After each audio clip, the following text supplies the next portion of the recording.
تکبیر، نعرہ رسالت، نعرہ تحقیق، نعرہ حیدری۔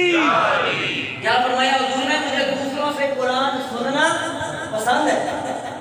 حضرت عبداللہ بن مسعود فرماتے ہیں پھر میں نے تلاوت شروع کر دی۔ فرماتے ہیں میں نے سورہ نساء پڑھنا شروع کر دی، تلاوت کلام شروع ہو گئی، اللہ کے نبی قرآن سماعت فرما رہے ہیں۔ فرماتے ہیں جب میں اس مقام پر پہنچا فَكَيْفَ إِذَا أَتَيْنَا، جب قرآن کی سورۃ النساء کی 40 آیتیں یہاں پر مکمل ہو جاتی ہیں، فرماتے ہیں جب میں 40 آیتیں پڑھ چکا، اللہ کے نبی نے مجھے فرمایا عبداللہ اب بس کر دو۔ فرماتے ہیں میں نے تلاوت ختم کر دی، جب میں نے تلاوت ختم کی سر اٹھا کر دیکھا، میں حیران ہو گیا، حضور کی آنکھوں سے آنسو جاری تھے۔ سبحان اللہ۔ اللہ کے نبی قرآن سن رہے تھے اور قرآن سن کے رو رہے تھے۔ اس سے پتہ چلتا ہے کہ قرآن سننا یہ بھی حضور کی سنت ہے، اور سن کر پھر رونا، کیونکہ قرآن اگر توجہ سے سنا جائے، غور سے سنا جائے تو پھر اللہ نے اس کے اندر اتنی تاثیر رکھی ہے کہ آنکھوں میں آنسو آ ہی جاتے ہیں۔ اے رونا دل دی میل گواوے، یہ میں اپنے لیے اور آپ کے لیے کہہ رہا ہوں، حضور کا دل دبا دے۔ رونا دل دی میل گواوے، تے نالے بچھڑے یار ملاوے، قسم خدا دی اے روون والا کبھی بے مراد نہ جاوے، جے سونا اوے میرے دکھ وچ راضی تے میں کھونے نہ دے گیڑا، جی کردا تینوں سامنے بٹھا کے اج درد پرانے چھیڑا۔ سبحان اللہ۔ حضرات گرامی کا دل میں نے آج کیا کیا؟ قرآن سے فیض حاصل کرنے کے 4 سٹیپ ہیں، 4 مرحلے ہیں۔ پہلا مرحلہ کیا ہے کہ قرآن کو سنا جائے۔ سننے کا بڑا آسان طریقہ ہے، اب 5 وقت کی نماز مسجد میں ادا کریں، صبح کی نماز میں بھی قرآن پڑھا جاتا ہے، مغرب میں بھی پڑھا جاتا ہے، عشاء میں بھی پڑھا جاتا ہے، اور رمضان کے اندر تو قرآن کی بہاریں ہوتی ہیں۔ تراویح کے اندر روزانہ سپارہ 1.5 سپارہ پڑھا جاتا ہے، اور اس کے علاوہ بھی آج کل تلاوت سننا کوئی مشکل نہیں ہے۔ انٹرنیٹ کا دور ہے جہاں پورا دن اور 1000 چیزیں نکال کے دیکھتے رہتے ہیں، سنتے رہتے ہیں، تو کیا یہ اچھا ہو کہ بندہ قرآن نکال کر سننا شروع کر دے۔ قرآن کے بڑے اچھے قرآن پڑھنے والے قاریوں کی تلاوتیں موجود ہیں، وہاں سے آپ کلام پاک کی تلاوت سن سکتے ہیں۔ تو یہ پہلا مرحلہ ہے قرآن سے فیض حاصل کرنے کا، قرآن کو سنا جائے، اور دوسرا مرحلہ یہ ہے کہ قرآن کو پڑھا جائے، قرآن کو پڑھا جائے۔ حضور نے فرمایا جو قرآن کی تلاوت کرتا ہے، ایک حرف پڑھتا ہے، اللہ 10 نیکیاں عطا فرماتا ہے۔ حضور نے فرمایا میں یہ نہیں کہتا کہ الف لام میم یہ ایک حرف ہے، فرمایا الف الگ حرف ہے، لام الگ حرف ہے، لیکن امام راضی رحمۃ اللہ تعالیٰ علیہ فرماتے ہیں 30 نہیں بنتی، زیادہ بنتی ہے۔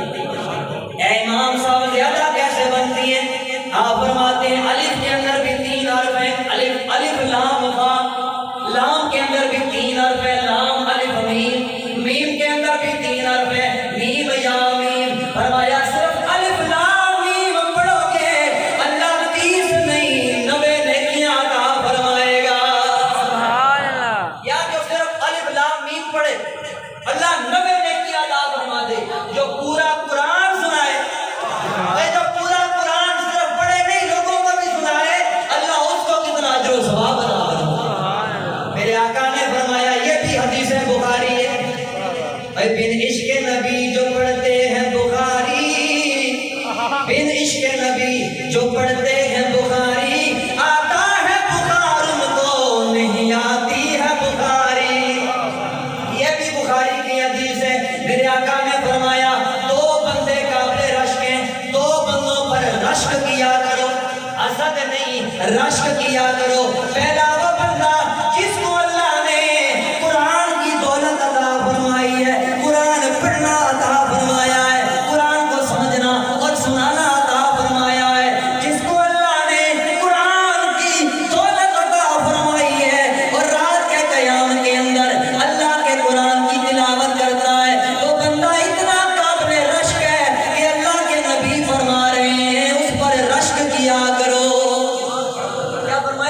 بندہ جس کو اللہ نے دولت قرآن عطا فرمائی، جس کے پاس آواز بھی ہے، انداز بھی ہے، تجوید بھی اس نے پڑھی ہوئی ہے، اور وہ قرآن سناتا ہے، قیام الليل کا یہ الفاظ ہے، یعنی اس کا یہ مطلب بھی ہو سکتا ہے کہ وہ تراویح کے اندر سناتا ہے۔ حضور نے فرمایا وہ اتنا خوش نصیب ہے جس پر رشک کیا ہے، اور فرمایا دوسرا وہ بندہ جس کو اللہ نے مال و دولت عطا فرمائی ہے، جس کو اللہ نے پیسے عطا کی ہیں، دولت عطا کی ہے، اور وہ دن رات اپنی دولت کو اللہ کی بارگاہ میں خرچ کرتا ہے۔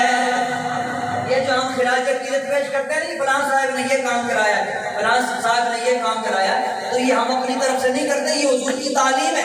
حضور نے فرمایا ایسے بندوں پر رشک کیا کرو کہ یار یہ کتنے خوش نصیب ہیں جن کو اللہ نے یہ توفیق دی ہے کہ یہ اپنے مال کو اللہ کی بارگاہ میں خرچ کر رہے ہیں۔ تو پہلی چیز کیا ہے؟ قرآن سننا، اور دوسرا کیا ہے؟ قرآن پڑھنا، اللہ اکبر۔ اور تیسری چیز کیا ہے؟ قرآن کو سمجھنا، قرآن کو سمجھنا۔ قرآن ویسے کوئی وہ فضیلت والی کتاب ہے، اگر اس کی صرف تلاوت بھی کی جائے تو انسان کو فیض ملتا ہے، لیکن اگر اس کو پڑھ لیا جائے، اس کو سمجھ لیا جائے تو نور اللہ نور ہو جاتا ہے۔ قرآن اللہ تبارک و تعالیٰ کی وہ لاریب کتاب ہے، اللہ کا کلام ہے، جس کے اندر اگر انسان وقت و تدبر کر کے اس کو پڑھے تو قرآن اس بندے کے ساتھ باتیں کرتا ہے۔ والد صاحب فرما رہے تھے نا کہ اگر تمہارا دل کرتا ہے کہ اللہ تبارک و تعالیٰ سے باتیں کرو تو نماز پڑھا کرو، اور اگر تمہارا دل کرے کہ اللہ کی باتیں سنو تو قرآن کھول کے بیٹھ جائے۔ قرآن بندے کے ساتھ باتیں کرتا ہے، اور ہر بندے سے اس کے مزاج اور اس کی فیلڈ کے مطابق بات کرتا ہے۔ یہ قرآن کا اعجاز ہے، یہ قرآن کا معجزہ ہے کہ ہر بندے سے قرآن اس کے مزاج اور اس کی فیلڈ کے مطابق قرآن باتیں کرتا ہے۔ اگر کوئی عالم پڑھے گا تو اس کو ایسے لگے گا کہ قرآن کے اندر صرف علم ہی بیان ہوا ہے، قرآن کے اندر صرف دین کے مسائل ہی بیان ہوئے ہیں، کیونکہ ایک سمندر ہے۔ لیکن اگر کوئی سائنسدان پڑھے گا تو اسے لگے گا کہ قرآن کے اندر صرف سائنس ہی بیان ہوئی ہے، ایسے ایسے نقطے قرآن کے اندر ملیں گے۔ آج سائنسدان مان رہے ہیں کہ یار آج ہم اتنی جدید مشینری کے استعمال کے بعد ہم جو چیزیں نکال کر لاتے ہیں اور تحقیقات کرتے ہیں، جب بعد میں آ کر قرآن کھول کر دیکھتے ہیں تو 1450 سال پہلے اللہ کے قرآن نے اسے بیان کر دیا۔ یہ قرآن کا اعجاز ہے۔ اگر عالم پڑھے تو اسے علم نظر آتا ہے، سائنسدان پڑھے اسے سائنس نظر آتی ہے، کوئی معیشت دان پڑھے اسے معیشت نظر آتی ہے، کوئی جغرافیہ پڑھنے والا وہ آ کر پڑھے اسے جغرافیہ نظر آتی ہے۔ قرآن ہر بندے سے اس کے مزاج اور اس کی فیلڈ کے مطابق بات کرتا ہے۔ لیکن اگر کوئی نبی کا عاشق پڑھے، واپس سے آپ کوئی نبی کا عاشق پڑھے، نبی کا غلام پڑھے، نبی سے محبت کرنے والا پڑھے، اسے سارے کا سارا قرآن نبی کا نعت خوان نظر آتا ہے۔ سبحان اللہ، اللہ اکبر، نعرے رسالت، یا رسول اللہ، نعرے تحقیق، حق جاری، نعرے حیدری۔ حضرات گرامی قدر، اگر کوئی نبی سے محبت کرنے والا، نبی کا عاشق اس نیت سے پڑھے تو سارا قرآن اس کو نبی کا نعت خوان نظر آئے گا۔ قرآن کبھی نبی کی نعت سنائے گا، والضحیٰ واللیل اذا سجا ما ودعک ربک وما قلی۔ واپس سے کہو سبحان اللہ۔ قرآن کبھی نبی کی نعت سنائے گا، والشمس وضحاہا والقمر اذا تلاہا۔ کبھی قرآن نبی کی نعت سنائے گا، والتین والزیتون۔ کبھی قرآن نعت سنائے گا، والفجر۔ کبھی قرآن نبی کی نعت سنائے گا، والتین والزیتون۔ کبھی قرآن نبی کی نعت سنائے گا، الم نشرح لک صدرک ووضعنا عنک وزرک الذی انقض ظہرک ورفعنا لک ذکرک۔ اللہ اکبر۔ نبی کا عاشق اس نیت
حضرات گرامی قدر، میں عرض یہ کر رہا ہوں کہ قرآن ہر بندے سے اس کے مزاج کے مطابق بات کرتا ہے، قرآن فیض دیتا ہے، لیکن ایک شرط ہے، قرآن فیض تب دیتا ہے اگر دل میں عشق نبی رکھے پڑا جائے، ورنہ یضل بہ کثیرا ویہدی بہ کثیرا، فرمایا یہ کئیوں کو گمراہ کر دیتا ہے اور کئیوں کو ہدایت دیتا ہے۔ یہ قرآن پڑھ کے، یہ قرآن خود کہہ رہا ہے، اس کتاب کو پڑھنے والے کئی ہدایت پا جاتے ہیں اور کئی گمراہ ہو جاتے ہیں۔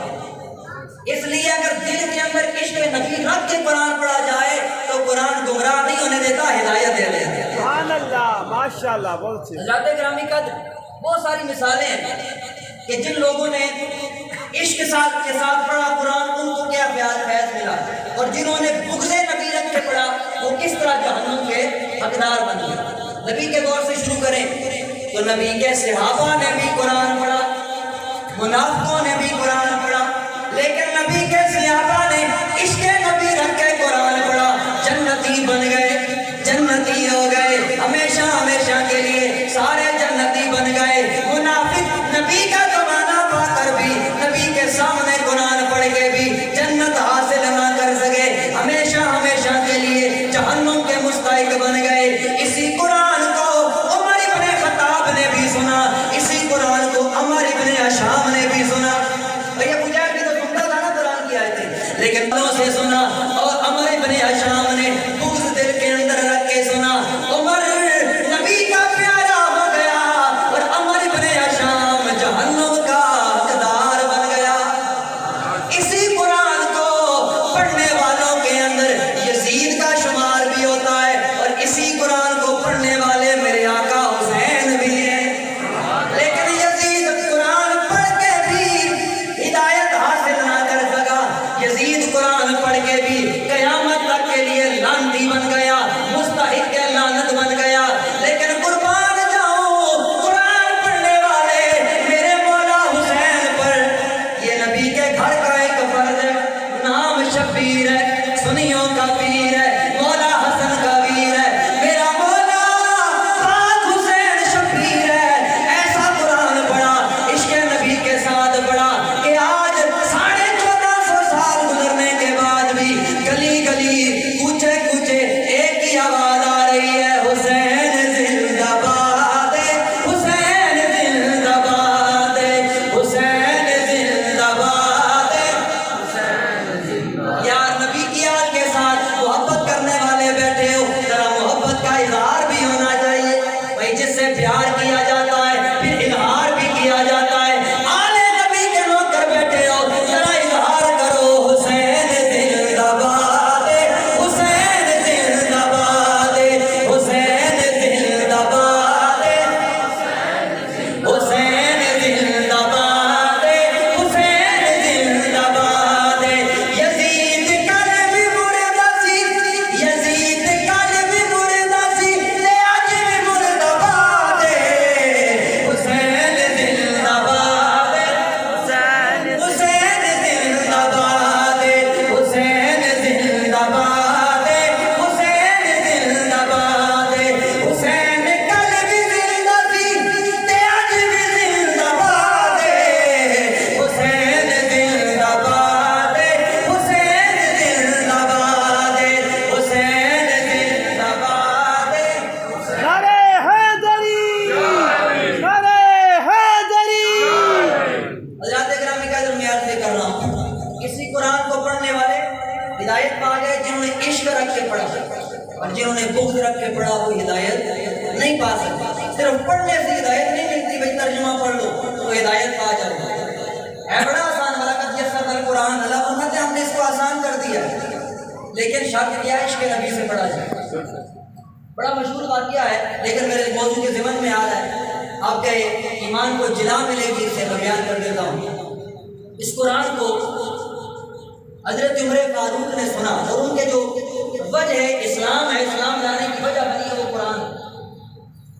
یہ ایک نئے انداز میں پیش کر رہا ہوں، کیونکہ انداز بیان بات بدل دیتا ہے، ورنہ دنیا میں کوئی بات نہیں۔ حضرت عمر فاروق کا شمار قبل از اسلام کے بڑے بڑے دشمنوں کے اندر ہوتا تھا، اور آپ گھر سے نکلے اس نیت کے ساتھ سے کہ میں بانی اسلام کا سر لے کے آؤں، لیکن تقدیر کے اندر کچھ اور لکھا ہوا تھا۔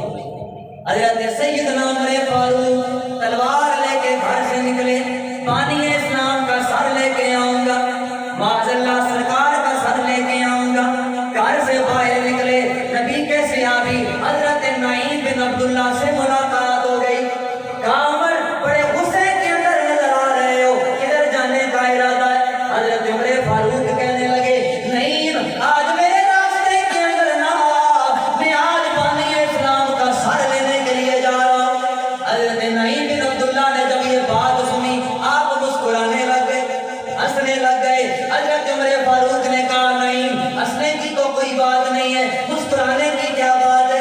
وہ حضرت نعیم بن عبداللہ مسکرا مسکرا کے کہنے لگے عمر تو کیا جانتا ہے فانوس بن کے جس کی حفاظت خدا کرے، فانوس بن کے جس کی حفاظت ہوا کرے، وہ شمع کیا بجھے جسے روشن خدا کرے۔ عمر اس شمع کو کیسے بجھا سکتا ہے؟ نور خدا ہے کفر کی حرکت پہ خندہ زن، نور خدا ہے کفر کی حرکت پہ خندہ زن، پھونکوں سے یہ چراغ بجھایا نہ جائے۔ کہا اگر بعد میں جانا پہلے اپنی بہن کے گھر جاؤ، تمہاری بہن نے کلمہ پڑھ لیا، وہ تو حضور کی غلامی میں آ گئی۔ حضرت عمر فاروق وہی غصہ وہی جلال لے کے اپنی بہن کے گھر آ گئے، آ کر اپنی بہن کو مارنا شروع کر دیا۔ کیا تم نے حضور کا کلمہ پڑھ لیا ہے؟ کہنے لگی اللہ نے بڑا کرم فرمایا ہے، اللہ نے بڑی مہربانی فرمائی ہے، حضور کا کلمہ نصیب ہو گیا ہے۔ حضرت عمر فاروق اپنی بہن کو مار مار کے کہنے لگے چھوڑ دے محمد کا کلمہ ورنہ تیری جان لے لوں گا، چھوڑ دے حضور کا کلمہ ورنہ تیری جان لے لوں گا۔ بہن تڑپ کے کہنے لگی عمر اگر تو خطاب کا بیٹا ہے تو میں بھی خطاب کی بیٹی ہوں، تو جس خطاب کا بیٹا ہے میں بھی اس خطاب کی بیٹی ہوں، تو میری جان تو لے سکتا ہے لیکن محمد کا دیا ہوا ایمان نہیں لے سکتا ہے۔ حضرت عمر فاروق بڑے تگڑے پہلوان، 10 جوانوں کو آپ ایک بازو پر قابو کر لیتے ہیں، اور آپ سوچیں کہ انہوں نے جب مارا ہوگا تو کس طرح مارا ہوگا؟ لو لوہان کر دیا۔ جب تھک ہار کے بیٹھ گئے نا، کہا یار یہ ایسی بھی کیا بات ہے کہ تم لوگ اتنی مار کھاتے بھی پھر بھی بات نہیں آ رہی۔ حضرت سعید بن زید جو مبشرہ میں سے ہیں، وہ بھی آپ کی بہن کے خامن تھے، تو وہ بھی انہوں نے بھی کلمہ پڑھ لیا تھا۔ حضرت عمر فاروق جب مار مار کے تھک گئے تو فرمایا اچھا پھر مجھے بھی بتاؤ وہ ایسا کون سا جادو ہے جس میں تمہیں جھگڑا ہوا؟ تو بہن نے کہا میں سناتی تمہیں قرآن لیکن آپ ابھی تک حالت ہے ناپاکی میں، لا یمسہ الا المطہرون، اس کو صرف پاک لوگ ہی چھو سکتے ہیں۔ حضرت عمر فاروق اللہ کے بڑے جلالی آدمی تھے، غصے والے تھے، لیکن اللہ نے دل بدلنا تھا۔ کوئی فاروق سے پوچھے کہ کسے آتا ہے، سید نسیم نے کہا تھا کوئی پوچھے یہ عمر سے کہ کسے آتا ہے، دل کی دنیا کو نظر سے ہو بالا کرنا۔ یہ تو بڑے جلالی، لیکن اللہ نے دل وضو کر لیا، غسل کر کے بیٹھ گیا۔ اب بہن نے قرآن پڑھا، بچے پڑھتے ہوتے ہیں نا شعر، بہن نے جب قرآن پڑھا سن کے کلام پاک خدا، دل یہ عمر کا بول اٹھا لا الہ الا اللہ، اللہ اکبر۔ حضرت عمر کی بہن نے جب قرآن پڑھا، وہ عمر فاروق جو بانی اسلام کا سر لینے کے لیے آ رہے تھے، بانی اسلام کا سر لینے کے لیے آ رہے تھے، جب اللہ کا قرآن سنا دل بدلا، ذہن بدلا، جو سر لینے کے لیے آ رہے تھے حضور کے قدموں پہ اپنا سر قربان کر گئے۔ وہ عمر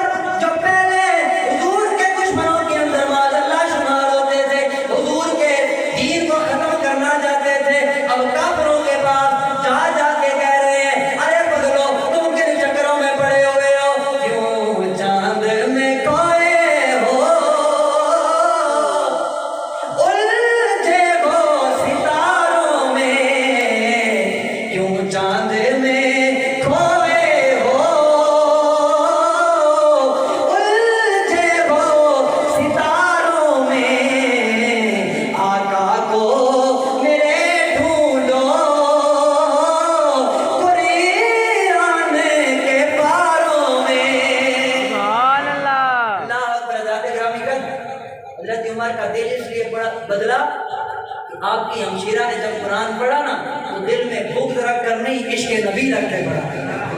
قرآن اگر عشق نبی رکھ کے پڑھا جائے تو قرآن گمراہ نہیں کرتا, قرآن ہدایت دے دیتا ہے. حضرات گرامی قدر, ہم بھی قرآن پڑھتے ہیں, آپ بھی قرآن پڑھتے ہیں, حافظ صاحبان بھی قرآن پڑھتے ہیں, لیکن اللہ کی عزت کی قسم ہے جیسے قرآن نبی کے صحابہ نے پڑھا یا نبی کے اہل بیت نے پڑھا ایسے کوئی نہیں پڑھ سکتا, ایسے کوئی نہیں پڑھ سکتا. حضرت عمر کی بہن کا میں نے آپ کو واقعہ سنایا, اب اہل بیت کی بھی بات کر لیتے ہیں کیونکہ ہم اہل سنت ہیں. اہل سنت کا آگے بیڑا پار اصحاب حضور نجم ہے ارناؤ ہے عطرت رسول اللہ کی. صحابہ بھی کمال قرآن پڑھنے والے, اہل بیت بھی کمال قرآن پڑھنے والے. نبی کے گھر کے اندر ایک بندہ جس کا میں نے ذکر کیا, نبی کی اہل بیت کا ایک فرد جن کا نام مولا حسین ہے, انہوں نے مکے کے اندر بھی قرآن پڑھا, مدینے کے اندر بھی قرآن پڑھا, مکے میں بھی کمال پڑھا, مدینے میں بھی کمال پڑھا.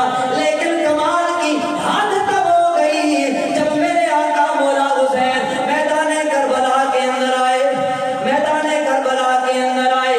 کربلا کے اندر میرے مولا حسین کا پانی بند ہو گیا, لیکن حسین کی تلاوت نہیں بند ہوئی ہے.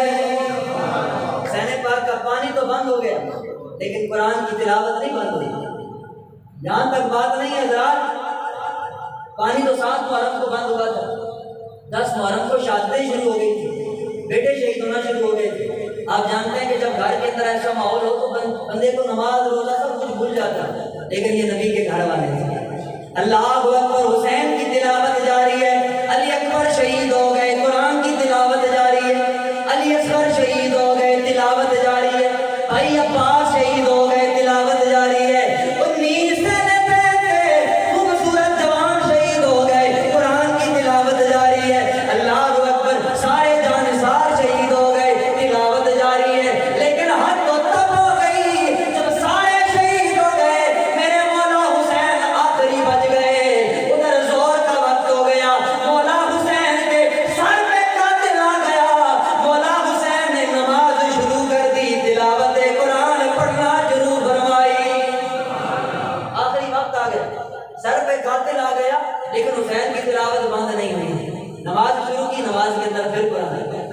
اس سے بھی آگے جائیں, مولا حسین حالت سجدے کے اندر گئے, ظالم نے وار کیا, سر تن سے جدا ہو گیا. مولا حسین کا گھر کربلا کی سرزمین پر پڑا ہے, سر ایک نیزے کی نوک پر بلند ہے. حسین کی تلاوت پھر بھی بند نہیں ہوئی ہے, گھر زمین پر ہے, سر نیزے کی نوک پر ہے, حسین کے لبوں پر اللہ کا قرآن جاری ہے. اللہ اکبر, شاہ سوارے کربلا کی, شاہ سواری کو سلام. شاہ سوارے کربلا کی, شاہ سواری کو سلام. اور نیزے پر قرآن پڑھنے والے قاری کو سلام. حضرت میاں محمد بخش رحمت اللہ تعالی علیہ, آپ نے بھی حسین پاک کی اس ادا کا ذکر کیا کہ یار ہم بھی قرآن پڑھتے ہیں, لیکن یہاں بیٹھ کے قرآن پڑھنا بڑا آسان ہے. ہم آئے ہیں, آپ نے عزت سے بٹھایا ہے, ہار بھی پہنایا ہے, صوفے پر بٹھایا ہے, ساؤنڈ لگوایا ہے, یہاں پر بیٹھ کے قرآن پڑھ لینا بڑا آسان ہے. لیکن نیزے کی نوک پہ چڑھ کے قرآن پڑھنا بڑا مشکل ہوتا ہے. میاں صاحب فرماتے ہیں, یاری یاری ہر کوئی آکھے تے با حسین دی یاری, نیزے اتے قرآن سنایا, اے با قرآن دے کاری. نیزے اتے قرآن سنایا, اے با قرآن دے کاری. اور سیخ دے اتے اے مکھن پکونا, اے ڈاڈائی اوکھا کم میں, تے بچڑے دے کے اے دین بچاونا.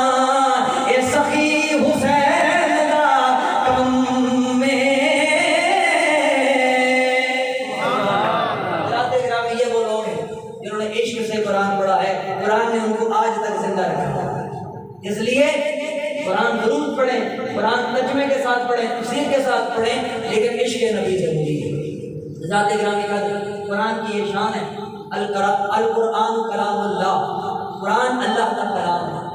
1450 سال ہو گئے یہ نازل ہوا ہے، لیکن آج تک اسی حالت کے اندر موجود ہے۔